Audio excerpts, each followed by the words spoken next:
네, RPM 16페이지의 77번 문제입니다. 자, A, B 두 집합이 등장을 했는데요. A가 B에 포함되고 B가 A에 포함된다. 이거는 결국 A 집합과 B 집합이 같다 이런 얘기잖아요. 그러면 A 집합의 모든 원소가 B 집합에 다 들어가 있어야 되는데 A 집합에는 일단 1이라는 원소가 보이거든요. 그러면 B라는 집합에 무조건 1이라는 원소가 있어야 되는데 지금 1이라는 원소가 안 보입니다. 3, 4만 보이니까 결국은 이 세 번째 원소 a제곱 빼기 3이라는 값이 무조건 1이 돼야 돼요. 그래서 얘네 둘이 같아야 되니까 a제곱 빼기 3이 1이랑 같다. 그러면 a제곱이 4니까요. a 값이 두 가지가 생각이 나죠. 2거나 혹은 마이너스 2거나 이렇게 두 가지가 생각납니다. 자, 그럼 이 두 가지 상황에 대해서 각각 A집합과 B집합을 찾아서 자, 정말 A집합과 B집합이 똑같아지는지 이걸 한번 확인하는 과정이 필요한데 A가 2라고 생각을 하면 자, A집합은요 1, 7, 4 이렇게 생길 거고요. 자, B집합은요 3, 4, 1 이렇게 생기겠죠. 자, 두 집합이 서로 같지 않습니다. 그쵸? 그래서 요거는 X. 자, 그럼 A를 마이너스 2라고 생각해 볼게요. 그러면 A집합은 1, 3, 4가 되겠고요. B집합은 3, 4, 1이 되니까 모든 원소가 다 같네요. 그래서 요 경우구나. 그러면 A 값은 마이너스 2가 되겠구나. 그죠? 답은 1번이 되겠습니다. 네, 78번 문제입니다. 이 문제는요. A집합이 정해져 있고요. 그 다음에 B집합은 A집합의 원소들 중에 선택해가지고 그걸 분모, 분자에 각각 집어넣어서 분수를 만들면 그 분수들의 집합이 지금 B집합이거든요. 자, 어렵지는 않은데요. 이게 좀 꼼꼼해야 됩니다. 네. 분수들이 계속 나오기 때문에 꼼꼼하게 좀 볼게요. 여기가 A고 B고 자, 어쨌든 2468 중에 고르는 거니까 여기 2468 여기도 2468 써놓고요. 우리는 이제 여기다가 A분의 B라는 분수를 쓸게요. A분의 B 그러면 요거분의 요거를 쓰는 겁니다. 그럼 2분의 2니까 1이겠고요. 4분의 2니까 2분의 1. 그 다음에 6분의 2니까 3분의 1. 그 다음에 8분의 2, 4분의 1. 자, 이런 식으로 표를 쭉 채워나가는 겁니다. 요거분의 요거 2, 여기는 1, 여기는 3분의 2, 여기는 2분의 1. 그 다음에 요거분의 요거 3이고요. 요거는 2분의 3. 그 다음에 여기는 1, 여기는 4분의 3이고요. 그 다음에 요거분의 요거는 4겠고, 요거분의 요거 2, 그 다음에 여기는 3분의 4, 그리고 여기는 1 이렇게 되죠. 그쵸? 네, 그래서 여기 지금 16칸이 나왔다고 해서 원소가 16개라고 보시면 안 되죠. 이 중에는 또 중복되는 애들이 있기 때문에 중복되는 것들 잘 걸러내고서 B집합의 정확한 원소가 몇 개인지 이거를 세는 과정이 필요합니다. 자, 그래서 B집합을 살펴보면은 우리 제일 작은 것부터 써볼까요? 제일 작은 것부터 쓰면은 요쪽에 4분의 1, 3분의 1, 2분의 1 요런 애들이 제일 작은 애들이네요. 4분의 1, 3분의 1, 2분의 1. 그러면 지금 쓴 거는 지우겠습니다. 요렇게 지우고 2분의 1도 지우고요. 그 다음에 3분의 2, 4분의 3 요게 그 다음으로 작은 애들 3분의 2하고 4분의 3. 자, 그 다음에 1 쭈루루룩 1이네요. 1. 자, 다 지웠어요. 그 다음에 남아있는 것들 중에서 제일 작은 것은 요거네요. 2분의 3. 얘가 더 작네요. 3분의 4. 뭐 크기가 그렇게 중요한 건 아니지만 우리가 빼먹지 않고 잘 세기 위해서 크기 순서대로 세고 있는 겁니다. 그러면 3분의 4, 2분의 3 요거 지워주시고 남아있는 것들 2가 있고요. 3이 있고요. 4가 있고요.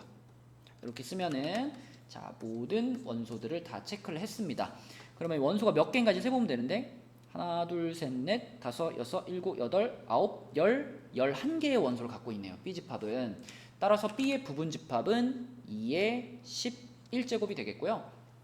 2의 11제곱이면 얼마냐면 2048이 되겠습니다. 2048개가 답이고요. 우리가 2의 거듭제곱은 워낙 자주 나오니까 2의 5제곱이 32고 2의 10제곱이 1024다. 이 정도는 고등학생이라면 외워주시는 게 좋겠습니다. 네, 그러면 얘를 외우고 있었다면은 2의 11제곱은 그대로 여기다 그냥 2만 한 번 더 곱하면 되죠. 그래서 2048개라고 쓰시면 되겠네요. 네, 79번 문제입니다. 부분 집합의 개수에 대한 문제인데 우선 A라는 집합을 원소나열법으로 써보면 3, 6, 9, 12, 15, 18, 21, 24입니다. 자, 이렇게 8개의 원소가 있는데요. 이 중에서 이 부분 집합 중에 3을 반드시 원소로 가져요. 그러면 3은 선택이 끝났고요. 6하고 9는 원소로 갖지 않아요. 얘네들은 안 들어가는 걸로 이미 결정이 끝났습니다. 그러면 중요한 거는 이미 선택이 끝난 애들은 신경 쓰지 마라. 우리는 나머지 원소들만 가지고 2의 거듭제곱을 만들면 된다. 그렇죠? 그래서 32개가 우리가 생각할 수 있는 집합의 개수가 되겠습니다. 네, 80번 문제입니다. 자, 이 A라는 집합은 원소를 총 n개를 가지고 있어요. A1, A2, A3 띵띵띵띵 해가지고 AN까지니까 n개의 원소가 있는데요. 이 n개의 원소를 가지고 부분 집합을 만드는데 근데 A1과 A2는 반드시 원소로 갖는데요. 그러면 얘네들은 요렇게 원소로 갖는 거니까요.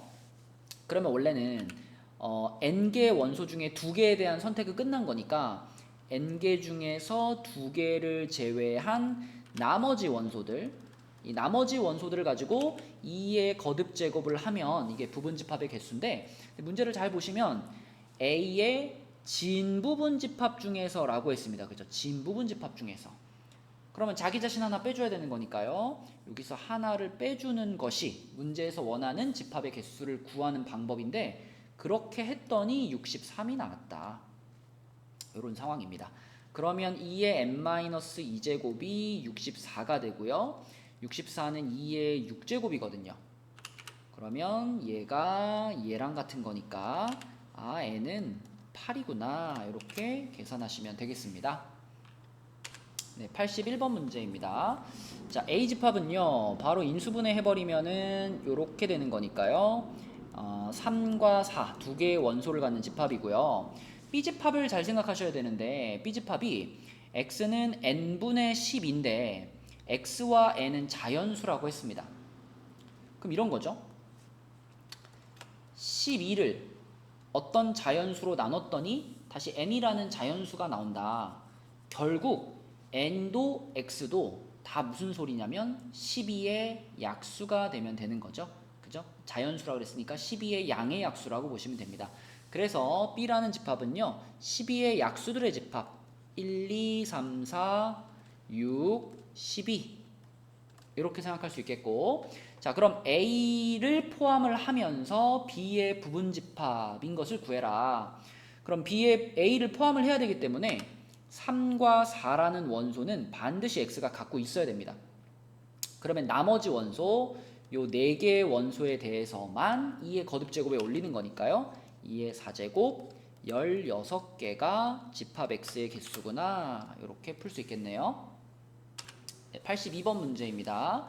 자, A의 부분 집합 중에서 적어도 하나의 2의 배수를 원소로 갖는다.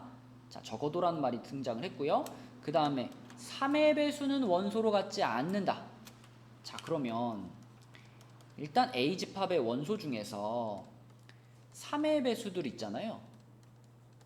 3의 배수들은 애초부터 우리가 찾으려고 하는 그 부분 집합에 애초부터 안 들어가는 애들이니까 3의 배수는 그냥 다 지워 놓을게요.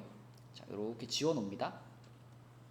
그러면 우리는 나머지 2, 4, 5, 7, 8 이렇게 5개의 원소를 가지고 일단 부분 집합을 구해요. 그럼 원소 5개면은 2의 5제곱만큼의 부분 집합을 구할 수 있는데 그 중에서 자, 적어도 하나의 2의 배수를 원소로 갖는다. 적어도 나왔으니까 적어도 나오면 우리는 항상 반대의 상황을 찾는 거였죠. 그러면 적어도 하나의 짝수를 가져요. 이런 말이기 때문에 이것의 반대는 짝수가 하나도 없어요. 다시 말하면 모두 홀수예요 라고 볼 수 있습니다. 그러니까 2, 4, 5, 7, 8 중에서 모두 홀수로만 이루어진 부분집합을 생각하시면 되는데, 자, 홀수라고 하는 게 지금 5랑 7 두 개밖에 없으니까요. 모두 홀수로만 이루어진 부분집합은 2의 2제곱계가 되겠습니다. 그러면 전체라고 볼 수 있는 2의 5제곱에서 모두 홀수로만 이루어진 부분집합 4개를 빼주시면 되니까 32에서 4를 빼서 28개가 이 문제의 답이 되겠습니다. 그러면 2번이 되겠네요. 그러니까 처음부터 3을 제외시켜 놓고 생각한다. 이렇게 생각하면 어렵지 않게 풀 수 있습니다. 네, 83번 문제입니다. 자, A라는 집합의 공집합이 아닌 부분집합 X에 대해서 X의 모든 원소의 합을 SX라는 기호로 표현을 하겠대요. 자, 그런데 일단 그 부분집합 중에서 X라는 부분집합에는 1과 3이라는 원소는 안 들어가 있다. 그럼 이제 이거는 애초부터 이제 고려 대상이 아닌 겁니다. 그럼 우리는 이제 2, 4, 5, 6, 7 다섯 개의 원소를 가지고 이제 부분집합을 만들 건데, 당연히 우리가 생각할 수 있는 이 SX가 가장 크다라고 볼 수 있는 집합은 우리가 넣을 수 있는 원소를 다 넣어주는 것이 합이 가장 크겠죠. 자, 이거를 가장 먼저 생각할 수 있는데, 요 경우에 요 집합에 대한 SX의 값은 이 원소들을 다 더하는 거니까요. 다 더하면은 6, 16, 아니 17, 24. 그쵸? SX가 24가 됩니다. 이게 우리가 만들 수 있는 가장 큰 SX의 값인데, 나 조건에 보니까 SX의 값은 홀수래요. 그러니까 얘는 안 되는 거죠. 그죠? 얘는 짝수라서 안 돼요. 그렇다면 이 원소들 중에서 그럼 뭔가 하나를 빼줘야 되겠네요. 그쵸? 근데 이걸 원소들을 제외시킬 때 짝수를 제외시키면 여전히 SX의 값은 계속 짝수입니다. 그죠? 여기서 내가 이거 하나 이렇게 뺀다고 해도요, 이만큼 줄어드는 거니까 22라는 또 짝수가 나와요. 그러니까 나 조건을 만족하기 위해서는, 자, 여기 있는 원소들 가운데 하나를 제외시킬 건데 반드시 홀수를 제외시켜야 됩니다. 그래야지만 SX의 값이 홀수가 되니까요. 자, 그래서 우리가 두 번째로 생각할 수 있는 X라는 집합은요, 얘네들 가운데 홀수를 하나 뺄 건데 최대한 작은 홀수를 빼야겠죠. 그래서 5랑 7 중에 5를 제외시키고 2, 4, 6, 7 이렇게 4개의 원소를 갖는 집합을 생각해보면 이 녀석의 SX 값은요, 얘네들을 더하는 거니까 19가 되겠고요. 얘가 가나 조건을 모두 만족시키는 SX의 값 중에는 가장 큰 값이 되겠습니다. 그래서 이 문제의 답은 5번이다. 이렇게 좀 단계를 거쳐가면서 생각해 보시면 되겠습니다.